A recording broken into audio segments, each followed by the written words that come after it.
Hello दोस्तों, welcome back to my YouTube channel.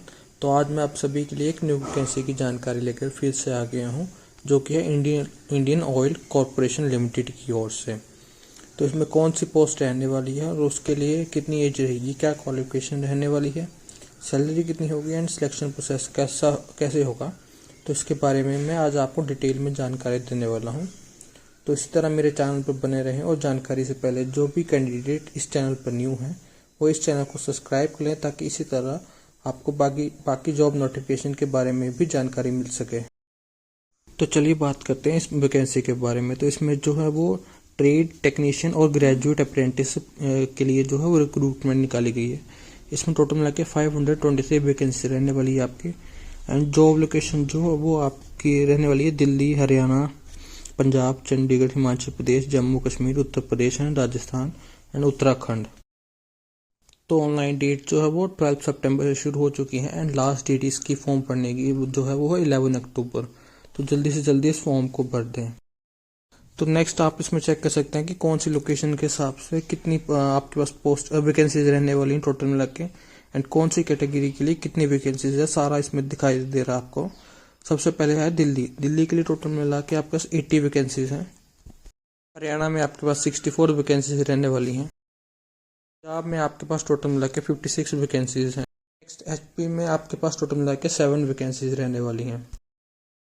Next Chandigarh में आपके पास टोटल मिला के 27 वैकेंसीज हैं। जम्मू एंड कश्मीर में आपके पास टोटल मिला के 14 वैकेंसीज हैं। नेक्स्ट राजस्थान में आपके पास 83 वैकेंसीज रहने वाली हैं।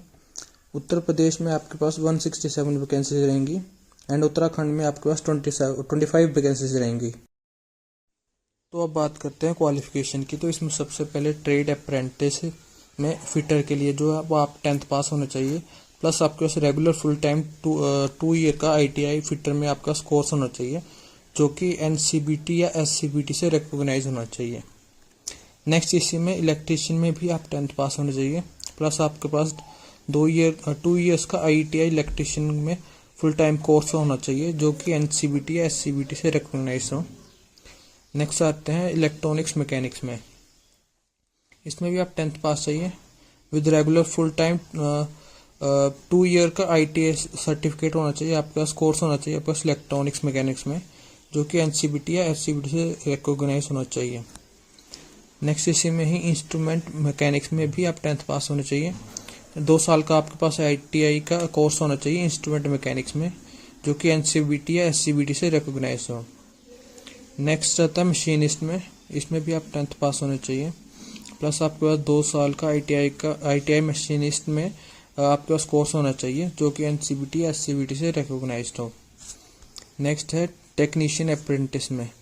इसमें सबसे पहले मैकेनिकल के लिए आपके पास 3 साल का रेगुलर फुल टाइम डिप्लोमा होना चाहिए इन मैकेनिकल इंजीनियरिंग, विद आपके पास मिनिमम जो है 50% मार्क्स होने चाहिए आपके फॉर जनरल कैटेगरी और EWS और OBC कैटेगरी के लिए, जो नॉन क्रीमी लेयर के लिए उनके लिए 50% मार्क्स रखेंगे टोटल मिला के, और जो 45% रखे गए हैं SC ST और PWB कैंडिडेट्स के लिए, और किसी भी रिकॉग्नाइज यूनिवर्सिटी या इंस्टीट्यूट से, और ये इंस्टीट्यूट या यूनिवर्सिटी जो है वो AICTE या UGC से रिकॉग्नाइज होनी चाहिए। नेक्स्ट आते हैं इलेक्ट्रिकल में। इसमें भी आपके पास 3 साल का रेगुलर फुल टाइम डिप्लोमा होना चाहिए इंजीनियरिंग इलेक्ट्रिकल में, विद मिनिमम जो है आपको 50% मार्क्स चाहिए आपको जनरल, EBS और OBC वालों के लिए, एंड 45% मार्क्स चाहिए आपको SC ST और PWB कैंडिडेट के लिए फ्रॉम किसी भी इंस्टीट्यूट या यूनिवर्सिटी से जो कि रिकॉग्नाइज्ड हो AICTE या UGC से। नेक्स्ट आते हैं इंस्ट्रूमेंटेशन में। इसमें भी आपके पास 3 साल का रेगुलर फुल टाइम डिप्लोमा होना चाहिए इंस्ट्रूमेंटेशन इंजीनियरिंग में, विद 50% मार्क्स होने चाहिए आपके पास फॉर जनरल, EWS और OBC कैटेगरी के लिए, एंड 45% मार्क्स होने चाहिए आपके पास SC ST और PWB कैंडिडेट्स के लिए फ्रॉम किसी भी इंस्टीट्यूट या यूनिवर्सिटी से जो कि रिकॉग्नाइज बाय हो AICTE या UGC से। अब नेक्स्ट बात करते हैं टेक्नीशियन अप्रेंटिस में सिविल के लिए। इसमें आपके पास 3 साल का फुल टाइम डिप्लोमा होना चाहिए सिविल इंजीनियरिंग में, और इसमें आपके पास 50% मार्क्स होना चाहिए minimum for general, EWS and OBC category के लिए, एंड SC/ST PWB कैंडिडेट्स के लिए आपके पास 45% मार्क्स होने चाहिए, कम से कम मिनिमम जो मार्क्स चाहिए आपको। नेक्स्ट बात करते हैं इलेक्ट्रिकल एंड इलेक्ट्रॉनिक्स में। इसमें भी 3 साल का आपके पास फुल टाइम डिप्लोमा होना चाहिए इलेक्ट्रिकल या इलेक्ट्रॉनिक्स इंजीनियरिंग में, विद मिनिमम जो आपको 50% मार्क्स चाहिए एग्रीगेट में फॉर जर्नल और EWS एंड OBC कैटेगरी के लिए। एंड SC/ST और PWB/BD कैंडिडेट्स के लिए 45% मार्क्स चाहिए आपको। नेक्स्ट जो है वो है इलेक्ट्रॉनिक्स। इसमें भी 3 साल का फुल टाइम डिप्लोमा चाहिए आपको इलेक्ट्रॉनिक्स इंजीनियरिंग में। इसमें भी 50% मार्क्स चाहिए आपको एग्रीगेट में for general EWS and OBC category के लिए।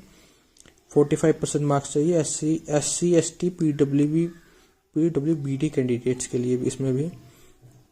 नेक्स्ट आते हैं ग्रेजुएट अप्रेंटिस के लिए। इसमें आपके पास regular full time graduate discipline होना चाहिए आप किसी भी डिसिप्लिन में, विद मिनिमम आपके पास 50% मार्क्स होने चाहिए एग्रीगेट में general EWS and OBC category के लिए। एंड SC/ST और PWB/BD के लिए आपके पास 45% होने चाहिए। नेक्स्ट आते हैं ट्रेड अप्रेंटिस में। इसमें trade apprentice data entry operator fresher के लिए जो है आप 12th पास होने चाहिए, पर ग्रेजुएट नहीं होने चाहिए आप। नेक्स्ट आते हैं trade apprentice data entry operator में स्किल्ड सर्टिफिकेट होल्डर के लिए। इसमें जो आप है इसमें आप स्किल्ड सर्टिफिकेट होल्डर के लिए आपको डोमेस्टिक डाटा एंट्री ऑपरेटर का स्किल्स सर्टिफिकेट होना चाहिए कम से कम 1 साल का। अब बात करते हैं एज और रिलैक्सेशन के बारे में। तो इसमें आपकी मिनिमम एज जो 18 ईयर्स रहने वाली है एंड मैक्सिमम आपकी 24 ईयर्स रहेगी। रिलैक्सेशन में आपके लिए SC/ST के लिए 5 ईयर है, OBC के लिए 3 ईयर रहेगी, PWB/BD कैंडिडेट्स के लिए 10 ईयर्स रहने वाली है। एंड इसमें आपकी जो है 12 मंथ की ट्रेनिंग भी होगी। अब बात करते हैं सिलेक्शन प्रोसेस के बारे में। तो इसका सिलेक्शन प्रोसेस जो बहुत ही सिंपल है। इसमें मेरिट बेस पे आपका जो सिलेक्शन होगा, इसमें कोई भी रिटन टेस्ट या इंटरव्यू नहीं होगा। आपका जो सिलेक्शन होगा आपके क्वालिफाइंग एग्जामिनेशन में आपके परसेंटेज ऑफ मार्क्स के बेस पे होगा। हर डिसिप्लिन कोड के लिए एक मेरिट लिस्ट बनेगी, उस हिसाब से आपका जो है आप क्वालिफाई करेंगे फिर। और अगर मान लीजिए 2 कैंडिडेट्स के मार्क्स सेम है तो जो ओल्डर कैंडिडेट होगा उसको पहले प्रेफरेंस दी जाएगी। और अगर डेट ऑफ बर्थ भी सेम है तो कैंडिडेट्स के 10th के मार्क्स के बेसिस पे आपको जो है वो जॉब मिलेगी फिर उसके बाद उस हिसाब से। और उसके बाद जो है वो आपका डॉक्यूमेंट वेरिफिकेशन और मेडिकल एग्जाम होगा। जो भी मेरिट लिस्ट में शॉर्टलिस्ट से कैंडिडेट होंगे उनका डॉक्यूमेंट वेरिफिकेशन के लिए बुलाया जाएगा। इस स्टेज पर आपको अपनी सभी जो है वो ओरिजिनल डॉक्यूमेंट प्रेजेंट करने पड़ेंगे आपको।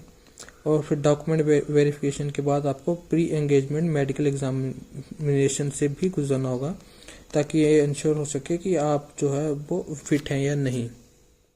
इसमें आपको कोई फीस नहीं देनी पड़ेगी। और अगर आप इस वैकेंसी के बारे में और जानकारी प्राप्त करना चाहते हैं तो इनकी ऑफिशियल वेबसाइट पर जाएं और नोटिफिकेशन को जो डाउनलोड करें और चेक करें इसमें। तो इसी तरह मेरे चैनल पर बने रहें and like share and subscribe करना ना भूलें। आशा है कि ये वीडियो आपके लिए हेल्पफुल रही होगी। धन्यवाद।